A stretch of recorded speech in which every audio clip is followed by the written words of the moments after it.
Welcome to another audit walkthrough video from SuperfastCPA. I'm Logan, and in today's video, we're going to be going over Audit Area 1. This is Section E.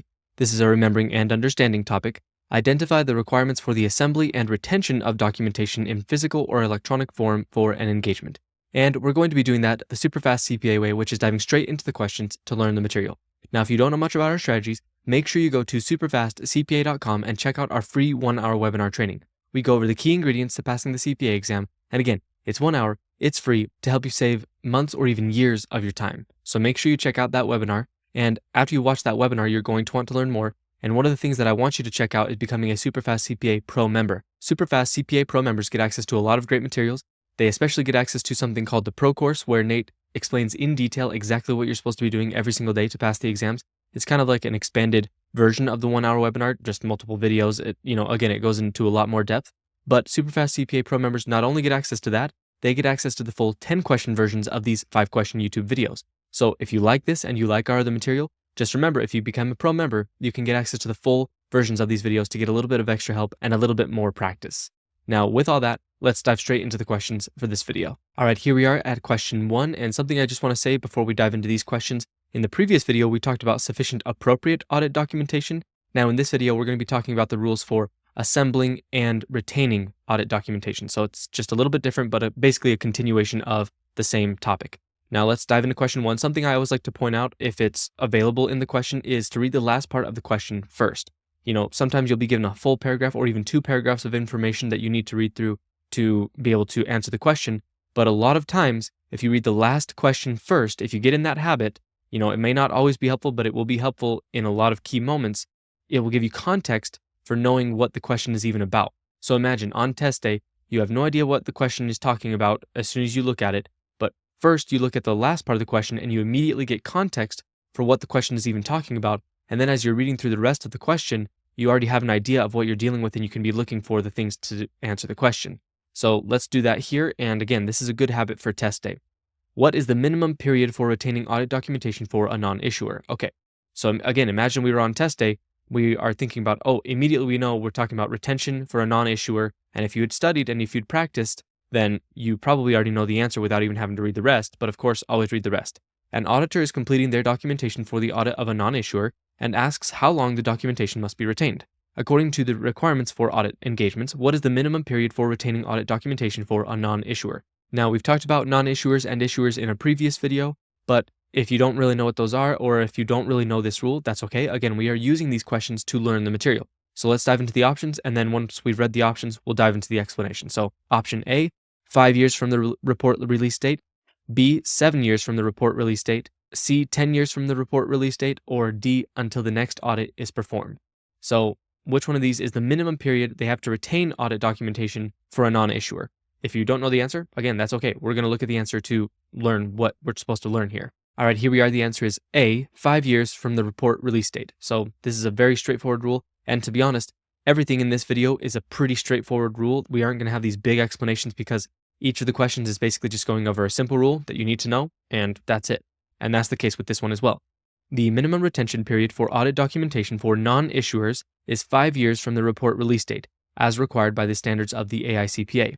This retention period ensures that documentation is available for inspection or review if needed. Once the 5 years have passed, the auditor can start discarding the documentation. So when an auditor audits a non-issuer, they have to maintain or retain their audit documentation from that engagement for 5 years before they're allowed to get rid of any of it. So that's a simple rule that we need to know there. Now let's go to the next question. All right, here we are at question 2. What is the earliest date the firm may dispose of the audit documentation? So again, imagine we were on test day. Immediately we know we're dealing with audit documentation and disposal dates. So that gives us a lot of good context. Now let's go to the top. An auditor completed an integrated audit for an issuer, and the audit report was released on June 30th, 2025. The firm's quality control policies strictly adhere to PCAOB standards for audit documentation retention.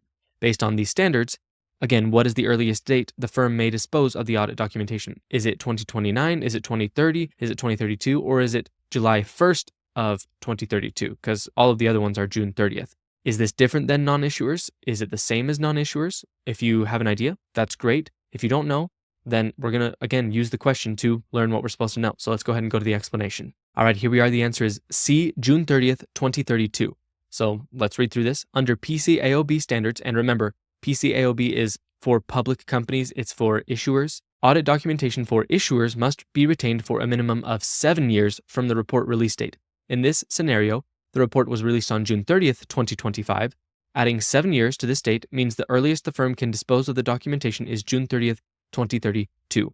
So we see the difference there. With non-issuers, they have to retain it for 5 years. With issuers, they have to retain it for 7 years. Pretty simple.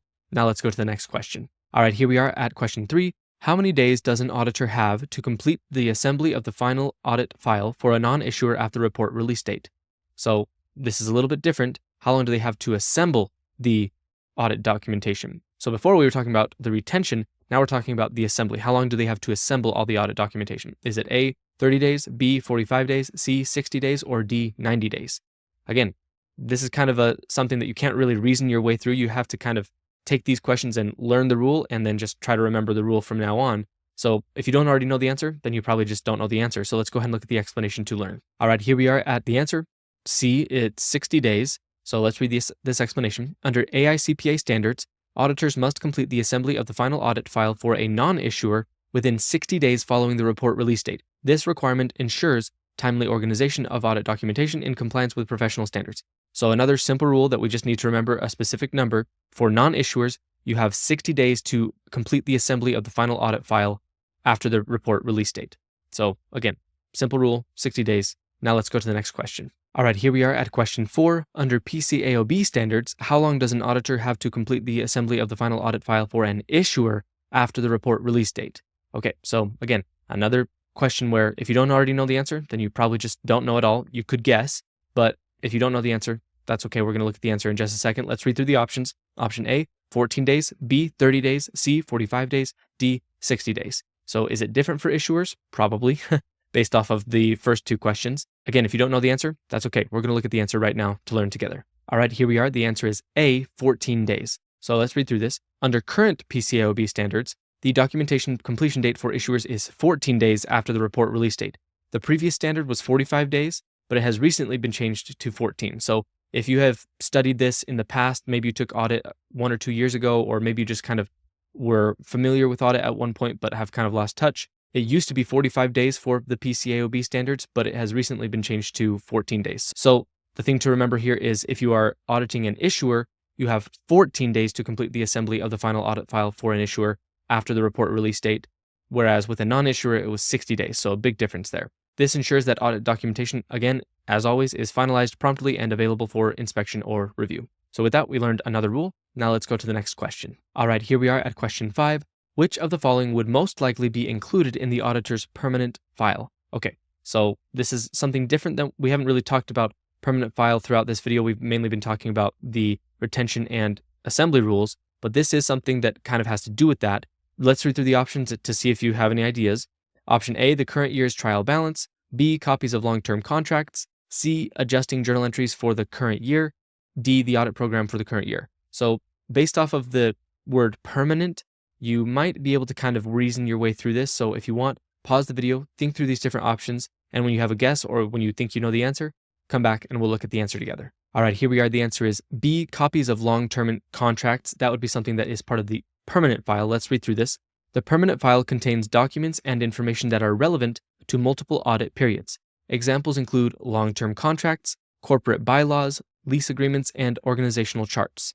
These items are retained for their ongoing relevance to future audits. And the reason this is pertinent for this video is because we're talking about document retention. And when it comes to document retention, you have to have something called a permanent file. And there are certain things that go in the permanent file. Again, they are things that have ongoing relevance for future audits for multiple years at a time. Now, in contrast to the permanent file, there's of course the current file. That includes documents specific to the current audit period, such as the trial balance, adjusting journal entries, and the current year's audit program. These documents support the work and conclusions for the year being audited. So there is a difference between permanent file. Again, basic rule to remember is that with the permanent file, they are things that have to do with long-term, things that will be used across multiple audits. So that's why it would be things like long-term contracts, because those contracts will be relevant for multiple years of audits. And compare that to the current file, where if it's something that's just information that's necessary for the current audit, then that's not going to be in the permanent file. And again, this all has to do with document retention. Now, with all that, we've gone over 5 questions and we've learned quite a bit. before we do anything else, let's do one more part of the SuperfastCPA CPA process called pillar topics. Now, the idea behind pillar topics is as you're going through the questions to learn the material, you will notice the things that keep popping up. You've seen 2-3 questions trying to teach you about the permanent file. You've seen 2 or 3 questions trying to teach you the rules for document retention when it comes to a non-issuer, or whatever the case may be. You notice these things throughout the questions, and so you take a moment during and especially after you're studying, and you write these pillar topics in your own words so that you know what is most important for the exam based on the questions you learned from. And as you do this each day, you're building your own personal repository of the most important things in your own words so that you're prepared for test day. With all that, let's go ahead and look at the pillar topics for this video. Okay, here we are at the pillar topics. Let's just dive straight into them. For a non-issuer, audit documentation must be retained for at least 5 years from the report release date. Pretty simple rule to remember there. For an issuer, audit documentation must be retained for at least 7 years from the report release date. So just a 2-year difference there. Remember, non-issuer, 5 years, issuer, 7 years. Under AICPA standards, the final audit file for a non-issuer must be assembled within 60 days of the report release date. Under updated PCAOB standards, because remember it used to be 45 until not too long ago, the final audit file for an issuer must be assembled within 14 days of the report release date. So again, AICPA standards has to do with non-issuer, PCAOB has to do with an issuer. Issuer has to retain it for 7 years and they have to have the final audit file for within 14 days. Non-issuer has to retain it for 5 years, has to have the final audit file assembled within 60 days. And then let's end with permanent files and current files. Permanent files typically include documents relevant to multiple audit periods, such as corporate bylaws, debt agreements, and long-term contracts. They provide historical context for the client's operations and serve as a reference point for both current and future audits. And anything that wouldn't be in the permanent file would of course be in the current file. And remember, essentially permanent file is things that are going to have continued impact across multiple audits because they are long-term.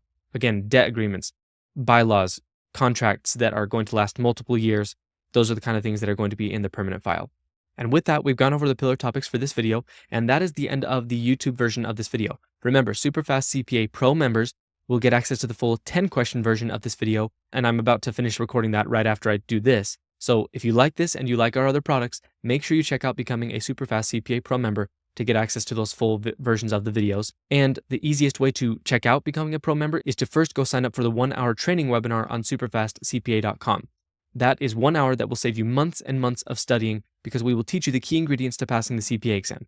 And after you watch that webinar, you're going to want to learn more. And again, that's kind of the easiest way to start learning about becoming a Pro member as well. So make sure you check those things out. I hope this video was helpful. If you did like the video, make sure to like it and leave a comment, and I will see you in the next video.